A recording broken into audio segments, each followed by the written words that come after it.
자, 형통을 누리는 삶이라는 제목으로 말씀을 좀 나누도록 하겠습니다. 손흥민 선수 아시죠? 뭐 다 아시는 것 같아요. 우리 소희도 손흥민 선수 안다고 막 그러네요. 사진 안 띄워도 될 것 같아서 제가 준비 안 했어요. 지금 영국은 이제 영국 프리미어 리그에서 이제 활동을 하고 있죠. 제가 며칠 전에 신문 기사를 하나 봤습니다. 영국의 기브미 스포츠라는 어떤 그런 단체에서 조사한 거예요.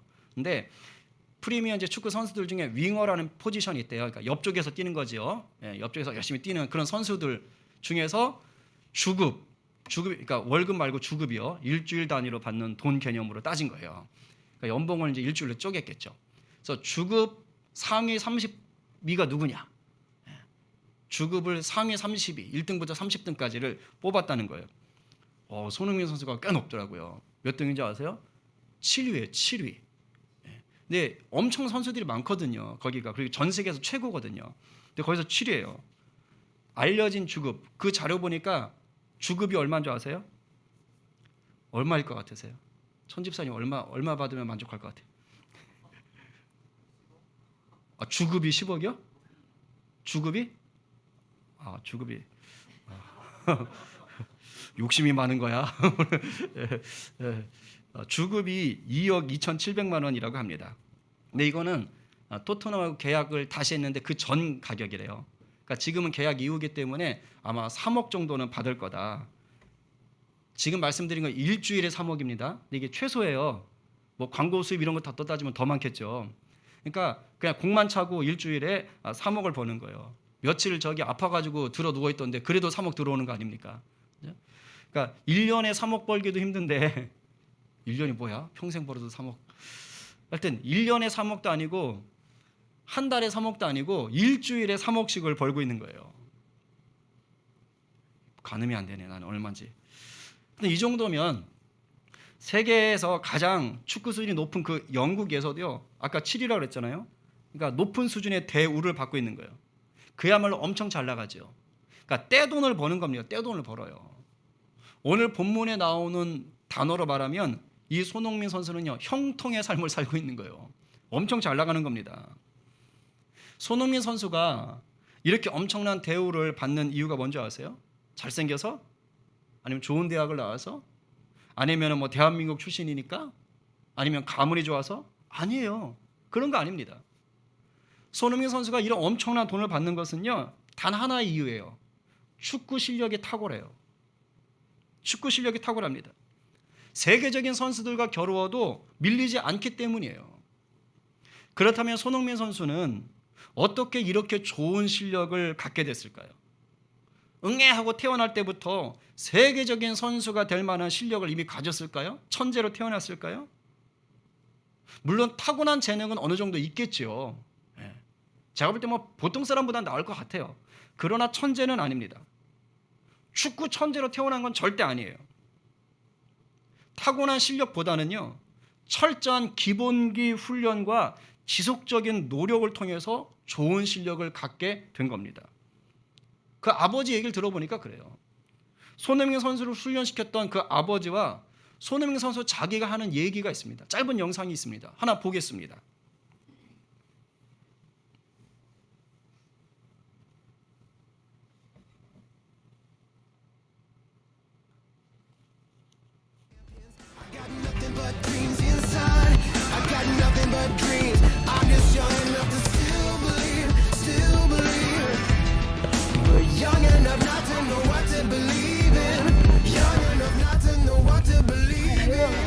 뭐든지 기본이 가장 중요하잖아요. 저는 그렇게 생각해요. 그게 베이직으로 깔려 있어야 다음 거를 더 잘할 수 있는 거지. 그게 되지도 않았는데 그 다음 거를 벌써 생각한다면은 그거는 뭐 솔직히 말도 안 되는 거죠. 이거는 당연히 준비가 되어 있어야 되고 그걸 더 잘 준비한 사람들이 더 좋게 성장하고 더 성공할 가능성이 있다라고 생각을 해요. 저는. 이 앞에 이제 아버지가 했던 얘기가 나오는데요. 지금 기본기 중요하다는 얘기 하잖아요. 그 리프팅이라고 하나요? 축구 잘하는 사람도 있어. 하여튼 공이 땅바닥에 떨어지지 않게 하는 거예요. 뭐 머리로 하든지 발로 하든지 해가지고 하는 건데 손흥민 선수가 첫 경기를 치르기 전까지, 그러니까 처음 경기에 나가기 전까지 무려 6년 동안 6년 동안을 그것만 훈련시켰대요. 아버지가. 독하지 않아요? 6년을 축구 경기 못 나가게 하는 거예요. 그리고 그것만 하는 거예요. 공이 땅에 떨어지지 않도록. 그 훈련하면서 하여튼 엄청나게 훈련을 했다고 합니다. 그러니까 하는 말이 뭐냐면 기초라는 거예요. 기초. 기본기. 이게 확실하니까 그 다음에 되더라라는 거예요. 어떤 다른 축구 선수는 그런 말도 하더라고요. 화려한 거요. 기본이 없으면 못합니다. 이렇게 돼요. 김연아 선수 얼마나 아름답습니까? 기본이 탄탄한 거예요. 기본이 탄탄한 거예요. 여러분 기초가 없으면요. 기본이 안 돼 있으면 그 다음을 제대로 누릴 수가 없어요. 진도가 안 나갑니다. 바닥 공사가 안 됐는데 어떻게 집을 지어요? 못 짓는 거예요. 여러분 형통함이 이와 똑같습니다. 형통하다는 것은 운이 좋다거나 재수가 좋다는 뜻이 절대 아니에요. 어쩌다가 산 로또가 1등에 당첨되는 게 아닙니다. 우리 국어사전을 찾아보면 형통이라는 뜻을 이렇게 적고 있어요. 형통, 모든 일이 뜻과 같이 잘 되어 간다. 네이버 국어사전에 나오는 건데요. 모든 일이 자신의 뜻과 같이 잘 되어 가는 것이 형통인데, 자 여러분, 자기가 하는 일이 자기가 뜻하는 대로 잘 되려면 그냥 손 놓고 가만히 앉아 있으면 됩니까? 안 돼요. 내가 하고자 하는 일이 내 뜻대로 잘 되게 하려면 그만큼 뭐 해야 돼요? 준비 철저히 해야 되고요. 그만큼 노력하고 애써야 됩니다. 그래도 될까 말까 해요. 준비 없이 안 돼요. 손흥민 선수가 오늘날처럼 일주일에 3억씩 벌 수 있었던 이유는요. 기초를 탄탄히 했기 때문입니다. 손흥민 선수의 형통은 탄탄한 기본기 위에서 나오는 거예요. 어디 손흥민 선수뿐입니까? 우리가 알고 있는 세계적인 선수들, 세계적인 가수들, 세계적인 연기자들요. 다 기본기가 탄탄한 사람들이에요. 탄탄한 기초가 형통함을 만들어가는 첫 단추라는 것을 절대 잊지 마십시오. 절대 잊지 마세요. 그렇다면 우리의 삶은 어떻습니까? 혹시 우리들 가운데 야 나는 형통한 삶 필요 없어. 나 그거 싫어. 이런 분 계세요? 그냥 나는 하는 일마다 꼬이고 실패하면 좋겠어. 이런 분 계세요? 아무도 없습니다. 저나 여러분이나 모두 애들이나 어르신들이나 모두 뭐예요? 잘 되길 바라죠. 형통한 삶을 살기를 바랍니다. 예수 믿는 성도로 형통한 삶을 살기를 원해요. 그런데 형통한 삶은요 하루아침에 뚝 떨어지는 게 절대 아닙니다. 나 오늘부터 예수 믿기로 했어. 그랬다고 형통한 삶이 뚝 떨어지는 게 절대 아니에요. 성도의 형통 역시 기초가 탄탄해야 합니다. 기본기가 잘 잡혀 있어야 돼요. 그래야 고난과 어려움이 찾아와도 넉넉히 이기는 자로 살 수가 있습니다. 오늘 본문이 바로 이것을 보여주는 거예요. 성도가 형통하게 살기 위해서는 기초를 탄탄히 해야 하는데 그 기초가 뭔지를 알려주는 겁니다. 오늘도 우리 영의 귀를 좀 활짝 여셔서 주님 말씀에 귀 기울이시기 바랍니다. 졸리신 분들은 일어서서 들으셔도 돼요. 정신을 바짝 차리고 말씀 앞에 나오셔야 됩니다. 지혜와 계시의 은혜를 갈망하시면서 들으시기 바랍니다. 오늘 여러분들이 보셨던 이 본문은 다윗 왕의 유언입니다. 유언. 자기 뒤를 이어서 왕이 되는 솔로몬 왕에게 이제 유언을 남기는 거예요. 그런데 우리가 알다시피 다윗 다음 바로 왕 된 게 이제 솔로몬 맞잖아요. 근데 우리는 이런 생각을 합니다. 아, 솔로몬은 그냥 자동적으로 왕이 되었구나. 다윗 다음에 그냥 자동적으로 왕 된 게 솔로몬이구나. 아무 어려움이 없었나 보다. 이렇게 무의식 중에 생각합니다. 솔로몬을 다윗 왕이 혹시 장남으로 알고 계신 분 있으세요? 그냥 다음이 왕이니까 아무 생각 없이 그렇게 생각할 수도 있는 거예요. 근데 여러분 솔로몬이요 사실은 왕 되기에는 제약이 아주 많았던 사람이에요. 왕 되기가 힘들었던 사람입니다. 일단 솔로몬 위아래로 왕자들이 많았어요. 사무엘하 3장에 보면 다윗이 온 나라의 왕이 되기 전에 헤브론에서 7년 반 동안 왕이 됐었잖아요. 그때 왕으로 있을 때 낳은 왕자들 이름이 쭉 나옵니다. 성경에. 그러니까 다 솔로몬의 형인 거예요. 이 솔로몬의 형만 해도 벌써 헤브론에서 나온 형만 해도 6명이에요. 암몬, 길르아, 압살론, 아도니아, 스바냐, 이드리암. 6명이 일단 솔로몬의 형이에요. 그리고 나중에 예루살렘에서 온 이스라엘의 왕이 됐는데 왕이 되고 나서도 또 왕자들은 계속 나와요. 다윗이 왜? 아내가 여럿이니까. 그런데 솔로몬 앞에 3명의 형이 또 있어요. 삼무와 소밥, 나단. 그 다음에 솔로몬이에요. 그리고 솔로몬 뒤로도 동생이 또 있어요. 왕자가. 지금 여자들은 다 뺀 거예요. 솔로몬 뒤로도 7명의 동생이 있습니다. 그러니까 왕자만, 성경에 기록된 왕자만 몇 명이에요? 총 18명이에요. 어마무시하지 않습니까? 그 중에서 솔로몬은 11번째. 여러분, 11번째 왕자예요. 이거 왕되기에는 좀 거리가 멀다는 생각 느껴지지 않으세요? 상식적으로? 뭐 100번 양보해 봅시다. 다윗도 집에서 막내였어요. 몇 번째? 8번째. 자, 그러면 막내인 8번째도 왕이 됐으니까 100번 양보해서 솔로몬이 한 8번째 정도는 돼야 그래도 자기 아버지 따라서 한번 소망을 가져볼 수 있는 거 아니에요? 근데 이건 11번째입니다. 그러니까 상식적으로 생각할 때, 인간적으로 생각할 때 이거 왕 되기는 쉽지 않은 서열이다. 서열에서 너무 멀다라고 생각할 수가 있는 겁니다. 그리고 실제로 이미 솔로몬 위로 형이 2명의 형이 왕 자리에 자기들이 올라갔었어요. 아버지 허락도 안 받고. 압살롬이라는 셋째가 있었습니다. 셋째가요, 서열 1위인 첫째를 죽여버려요. 그러니까 서열 1위 첫째 죽이고 둘째는 어렸을 때 죽고 이제 자기가 이제 서열 1위가 됐거든요. 쿠데타를 일으키는 겁니다. 그래서 아버지를 배반하고 자기가 잠시 왕이 돼요. 그랬다 다윗의 부하한테 죽게 되죠. 이제 그리고 나서 시간이 흘러가지고 다윗이 늙었어요. 이제 제대로 활동을 못 합니다. 그러니까 이제 압살롬까지 죽고 나니까 넷째가 서열 1위잖아요. 그게 아도니아예요. 그러니까 아도니아가 야 이제 아버지 늙었구나. 그래서 자기가 그냥 혼자 즉위식을 하는 거예요. 잔치를 하는 거예요. 나 왕이다. 그러니까 지금 솔로몬 위로 벌써 2명이 왕자가 형이 자기 왕이라고 얘기를 한 겁니다. 그런데 다윗 왕의 마음은 다행히도 솔로몬에게 가 있었어요. 솔로몬을 왕으로 세워야겠다라는 생각을 했었습니다. 근데 이걸 떠벌리지는 않았던 것 같아요. 보니까 솔로몬의 엄마인 밧세바와 그 다음에 당시의 선지자였던 나단 선지자 정도에게만 얘기를 했던 것 같습니다. 넷째 형이었던 아도니아가 스스로 왕이 돼가지고 잔치를 하고 있을 때 이 소식을 알았던 나단과 밧세바가 난리가 난 거예요. 그래서 솔로몬의 엄마가 이제 자기 남편이죠. 다윗 왕에게 찾아갑니다. 그리고 이런 얘기를 합니다. 자, 열왕기상 1장 17절 18절 말씀 한번 같이 읽어볼까요? 자, 시작. 그가 왕께 대답하되 내 주여 왕이 전에 왕의 하나님 여호와를 가리켜 요종에게 맹세하시기를 내 아들 솔로몬이 반드시 나를 이어 왕이 되어 내 왕위에 앉으리라 하셨거늘 이제 아도니아가 왕이 되어서도 내 주 왕은 알지 못하시나이다.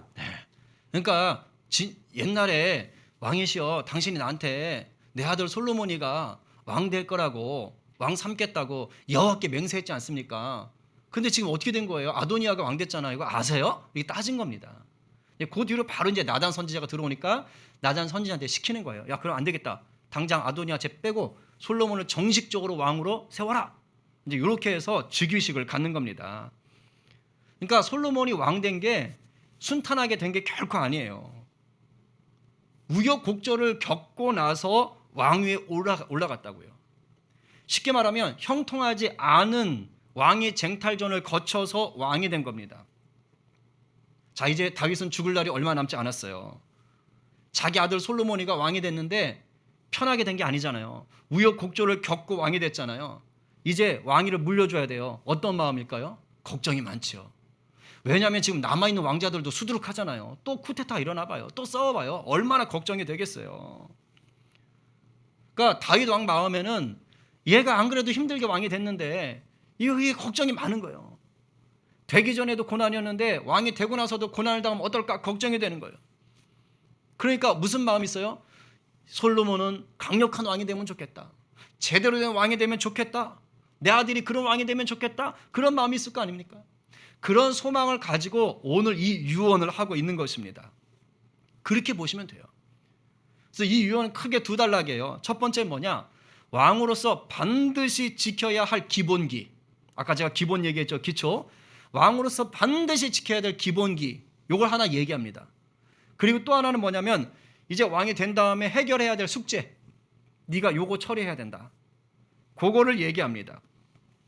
오늘은 첫 번째 단락에 해당되는 왕이 반드시 지켜야 될 기본기에 대해서 얘기를 나눌 거예요. 오늘 본문 2장 1절 2절 말씀 다시 한번 읽어봅니다. 자, 시작. 다윗이 죽을 날이 임박함에 그의 아들 솔로몬에게 명령하여 이르되 내가 이제 세상 모든 사람이 가는 길로 가게 되었노니 너는 힘써 대장부가 되고. 네, 다윗이 아들 솔로몬에게 힘써 대장부가 되라 라는 말로 이제 유언의 문을 여는 거예요. 여기서 힘써 대장부가 되라 라는 것은 야 나처럼 전쟁에 나가서 싸움 잘하는 사람이 돼야 된다 이 얘기가 아닙니다. 힘써 대장부가 되라는 것은 일종의 간영적 표현이에요. 뭐냐면 용기 있게 살아라, 용기 있게 행동해라 이런 뜻입니다. 그럼 뭐에 대해서 용기를 가지라는 거예요? 바로 그 다음 구절이에요. 이 3절 말씀이 제일 중요합니다. 3절 말씀, 우리 한 주간 암송할 말씀이기도 한데 같이 한번 말씀을 받겠습니다. 자, 시작. 내 하나님 여호와의 명령을 지켜 그 길로 행하여 그 법률과 계명과 율례와 증거를 모세의 율법에 기록된 대로 지키라. 그리하면 내가 무엇을 하든지 어디로 가든지 형통할지라. 아멘. 자, 여기에 이제 솔로몬이 형통하게 살 수 있는 비결이 나오는 거예요. 자, 솔로몬이 형통함을 누리기 위해서는 반드시 실천해야 될 삶의 기초가 있습니다. 뭐지요? 야, 군사를 많이 둬야 된다. 아니면 뭐 성벽을 높이 쌓아야 된다. 아니면 나라 경제를 더 부유하게 해야 된다. 이런 게 아닙니다. 지금 다윗 왕이 아들한테 그걸 요구한 게 아니에요. 하나를 요구합니다. 그게 뭐예요? 오직 하나님의 명령을 지켜 그 길로 행해라. 이걸 지금 기초로 제시하고 있는 거예요.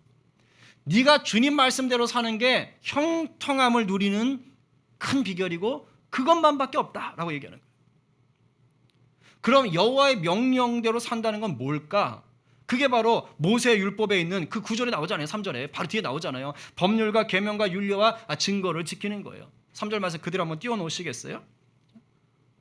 그러니까 여호와의 명령을 지킨다는 게 바로 그 뒤에 나오는 법률과 계명과 율례와 그 증거를 지키는데 이것이 어디에 있는 거예요? 모세의 율법 안에 다 있다는 거예요.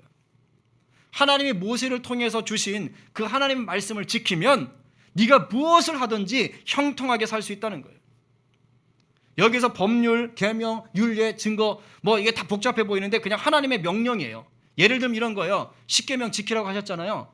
유월절 지키라고 하셨잖아요. 뭐 이런 것들입니다. 제사장이 지켜야 될 법이 있고 레위인이 지켜야 될 법이 있고 나실인이 지켜야 될 법이 있고 저울을 속이지 말라고 하셨고 과부와 나그네를 돌봐주라고 하셨고 음식 먹을 때 먹을 것과 먹지 말아야 될 것이 있다라고 하셨고 뭐 이런 것들이에요. 이런 것들이 바로 저기에 다 들어가는 것입니다.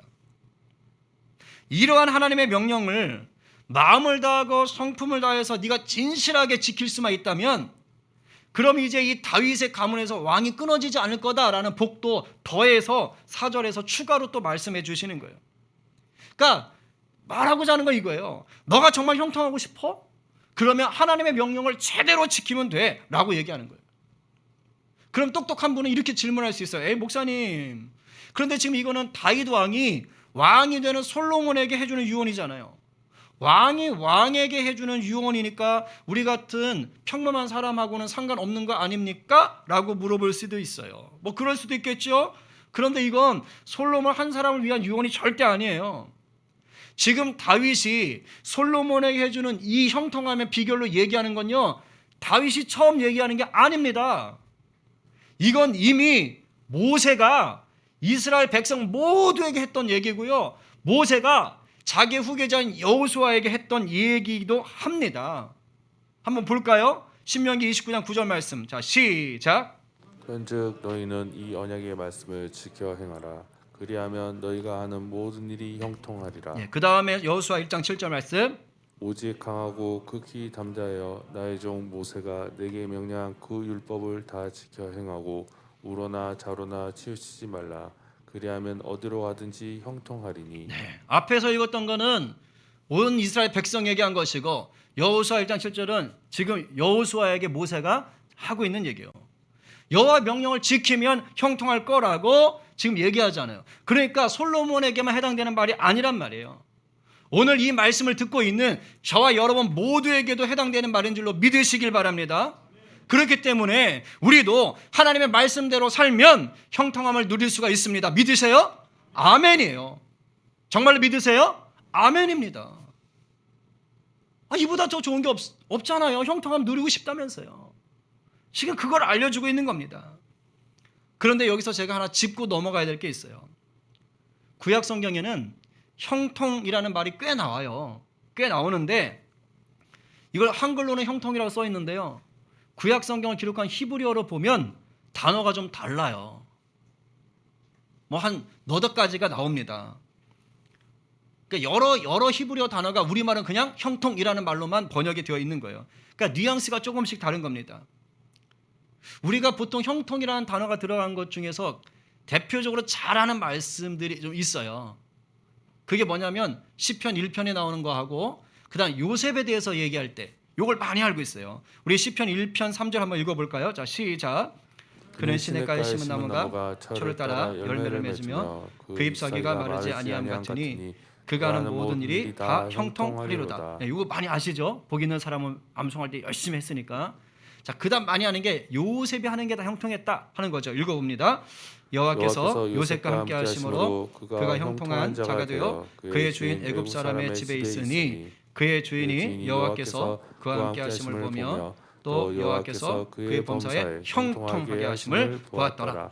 아마 많이들 요 구절 아실 거예요. 그런데 지금 읽은 이 두 구절에 있는 이 형통과 오늘 본문인 다윗이 솔로몬에게 얘기했던 그 형통은 서로 다른 말이에요. 히브리어가 달라요. 시편 1편이나 요셉이 하나님 요셉을 형통하게 하셨다라고 할 때 이 형통은 그냥 까먹으셔도 되니까 그냥 보세요. 히브리어로 이렇게 써 있어요. 찰라흐라고 써 있어요. 찰라흐, 찰흑 이렇게 생각하시면 되겠다. 찰라흐, 찰라흐라는 단어입니다. 요게 우리가 흔히 일반적으로 지금 생각하는 그 형통에 가까워요. 그러니까 내가 원하던 게 만족스럽게 성취되는 것, 성공이나 발전하는 것, 이런 거. 아까 국어 사전에 있던 거 있죠? 그거하고 뜻이 가까운 단어입니다. 찰라우. 이게 우리가 흔히 생각하는 형통과 비슷해요. 그런데 오늘 본문에서 다윗 왕이 솔로몬에게 해줄 때 네가 말씀대로 살면 형통할 것이다 할 때 그 형통은요 단어가 달라요. 무슨 단어냐? 사칼이에요. 사칼. 이 단어에도 우리가 조금 전에 봤던 것처럼 성공한다, 번영한다, 잘 된다라는 뜻이 당연히 들어있죠. 그런데요 뉘앙스가 살짝 달라요. 이 사칼이라는 단어엔 이런 의미가 같이 들어있어요. 지혜롭다, 통찰력이 있다, 신중하고 사력 있게 행동한다, 이런 의미가 담겨 있습니다. 그러니까 강조하는 게 조금 다른 거예요. 모세가 하나님께 율법을 받으면서 말했던 그 형통, 지금 다윗이 아들 솔로몬에게 말하는 그 형통은 강조점이 어디에 있느냐? 성공이나 번영 자체에 있는 게 아닙니다. 그러니까 단순히 돈 많이 벌고 부자 되고 높은 자리 올라가고 항상 건강하고 어려움이 전혀 없는 그런 삶을 사는 형통을 지금 다윗이 솔로몬에게 말하는 게 아니라는 거예요. 그게 아니에요. 여기서 다윗이 솔로몬에게 말하는 형통은 뭔지 아세요? 하나님의 말씀을 잘 지켰더니 하나님이 주시는 지혜와 통찰력을 가지고 하나님 백성답게 살아서 하나님이 주시려고 했던 그 복을 누리더라, 이겁니다. 조금 다른 거예요. 여러분, 이게 진짜 형통입니다.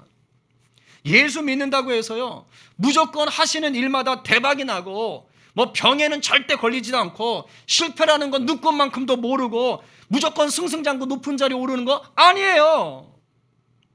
예수 믿어도요 세상 사람들이 당하는 그런 어려움들 다 겪으실 수 있어요. 생각지도 못한 고난을 당할 수도 있다고요.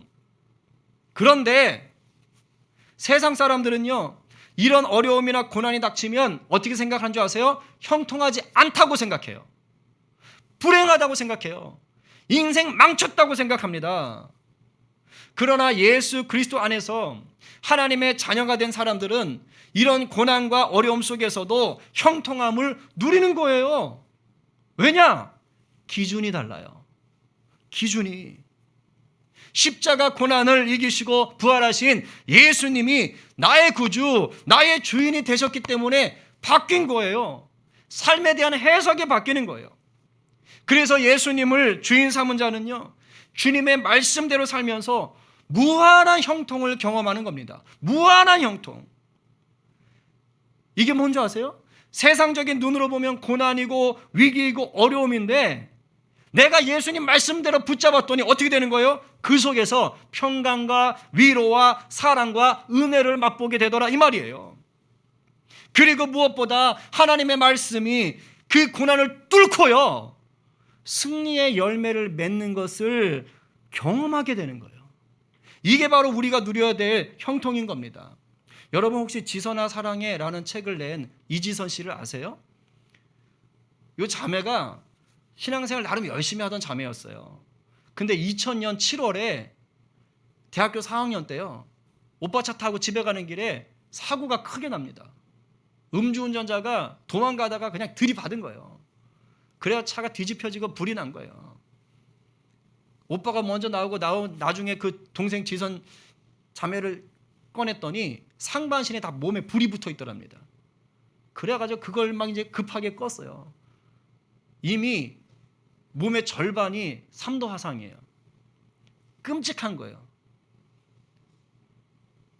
없어요. 피부가 다 눌러 앉고 뭐 손 뼈까지 녹을 정도라니까. 무슨 소망이 있겠어요. 한동안은 자기가 악몽을 꾸고 있는 것처럼 느껴지더래요. 도저히 답답해서 살 수가 없더래요. 너무 아프고 힘들고. 하나님이 기적적으로 그래도 살려주셔서 죽진 않게 됐대요. 근데 한참 꽃다운 그 대학생 얼굴도요 고와요. 그랬던 자매인데 이제 아주 흉측하게 됐잖아요. 세상적으로 보면. 그러니까 마음이 얼마나 힘들겠어요. 근데 이 자매가 믿음이 있다 보니까 내가 아파트 옥상으로 올라갈까 아니면 교회로 가볼까 하다가 교회로 일단 가보기로 했대요.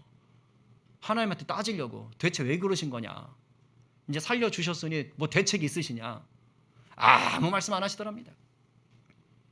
근데 나중에 예배드리러 다른 날 갔더니 목사님을 통해서 얘기하더래요. 딸아, 내 사랑하는 딸아. 아니 자기도 자기를 사랑할 수가 없는데 하나님이 자기를 사랑한다는 거예요. 근데 그 말에 녹았던 거예요. 그래서 자기가 말씀대로 한번 살아봐야겠다. 그래서 매일 한 가지씩 감사의 조건을 찾아보자. 그러니까 이제 믿는 사람들을 통해서 하나님의 말씀으로 격려하시는 거예요. 그러면서 이분의 인생이 완전히 바뀌었어요. 눈에 보기에는 정말 흉측해요. 수술만 40번을 더 했어요. 그런데도 불구하고 말씀을 따라서 감사의 조건을 찾기 시작하고 하나님이 그랬다는 거예요. 널 내가 반드시 살려서 다시 사용하겠다. 어려운 자들, 슬픈 자들, 고난당하는 자들을 위해서 내가 너를 사용하겠다. 근데 실제로 하나님이 그 자매를 그렇게 쓰시기 시작한 거예요. 몰골은 말이 아닌데도 불구하고 그 자매를 통해서 지치고 낙담되고 죽으려고 하는 자들 가운데 용기를 주는 자가 되게 한 거예요. 베스트셀러 작가가 되고 최고의 인기 강연자가 되게 하시고 사회복지사가 돼서 지금 한동대에서 교수라고 하고 계실 거예요. 그런 고백을 해요. 자기가 다시 태어난다면 사고나기 이전으로 돌아가지 않겠습니다. 어떻게 이런 고백을 합니까? 왜요? 세상 사람들이 볼 때는 이거는 낙심이고 절망이고 실패고 패배고 끔찍한 비극인데 하나님의 눈으로 보니까 그게 아닌 거예요. 오히려 그 일을 겪고 나서 하나님의 놀라운 역사를 경험하며 생명을 살리는 자로 일을 하고 있더라는 거예요. 자기가 사고 나기 전보다 사고 난 이후에 더 많은 하나님의 형통을 경험하고 있더라는 거예요. 어떻게 이것이 가능했습니까? 하나님 말씀 안에 거했더니 기초를 붙잡았더니 되는 거예요. 정리합니다. 세상 사람들과 다른 세상 사람들보다 더 놀라운 형통을 누리고 싶으십니까? 그렇다면 영적인 기초를 탄탄히 하시면 돼요. 영적인 기본기를 잘 다지시면 돼요. 그 기본기가 뭐예요? 하나님의 말씀에 절대 순종하는 훈련하시는 겁니다. 이렇게 하면 당장 보면 내가 이익 볼 것 같고 내가 득을 볼 것 같고 내가 성공할 것 같은데 그게 하나님 말씀대로 가는 게 아니라면 그러면 내가 좀 손해볼 것 같아도 포기하는 거예요. 그게 진짜 형통을 경험하는 길입니다. 여러분이 가지고 있는 성경 말씀이 여러분 삶의 기준이 되게 하고요. 여러분 삶의 내비게이션이 되게 하는 겁니다. 그럴 때 성령께서 지혜를 주시고 통찰력을 주시는 거예요. 오늘 본문에 나온 그 형통이라고요. 그래서 말씀대로 살도록 인도하시는 겁니다. 그리고 마침내는 하나님이 나에게 주시려고 예비하신 그 놀라운 복들을 내가 누리고 나누게 되는 거예요. 지선자매가 그런 고백을 하잖아요. 난 다시 태어나면 사고나기 이전으로 돌아가지 않겠습니다. 아니 어떻게 그런 말이 가능하냐고요. 어떻게. 근데 하나님의 형통을 경험하게 되면 그런 고백이 가능할 수가 있는 것입니다. 물론 하나님의 예비하시는 그 복이요, 우리가 흔히 생각하는 돈이나 높은 지위나 건강일 수 있어요. 저는 충분히 하나님 주신다고 봐요. 하지만 반대로 그런 것이 아닐 수도 있어요. 내게 돈이나 높은 지위나 건강을 주시지 않을 수도 있다고요. 하나님의 형통 속엔. 그러나 이런 것들과 비교할 수도 없는 그 놀라운 형통이 우리를 덮게 되는 것입니다. 지금 우리가 생각할 때 그래도 돈이 좋지요. 그래도 건강이 좋지요. 그래도 높은 지위가 좋지요. 저도 그렇게 좋지요. 근데 하나님의 진정한 형통 속에는 그걸 뛰어넘는 게 있다니까요. 놀라운 역사가 있다니까요. 그래서 세상과 다른 형통이 되는 거예요. 중요한 건 뭡니까? 기본기를 탄탄하게 하시는 거예요. 그래야 그 형통이 여러분의 것이 돼요. 하나님의 말씀 앞에 겸손과 열정으로 살기를 힘쓰십시오. 오늘 누가 영적인 기본기를 탄탄하게 다져서 하늘로부터 부어지는 그 형통을 누리시겠습니까?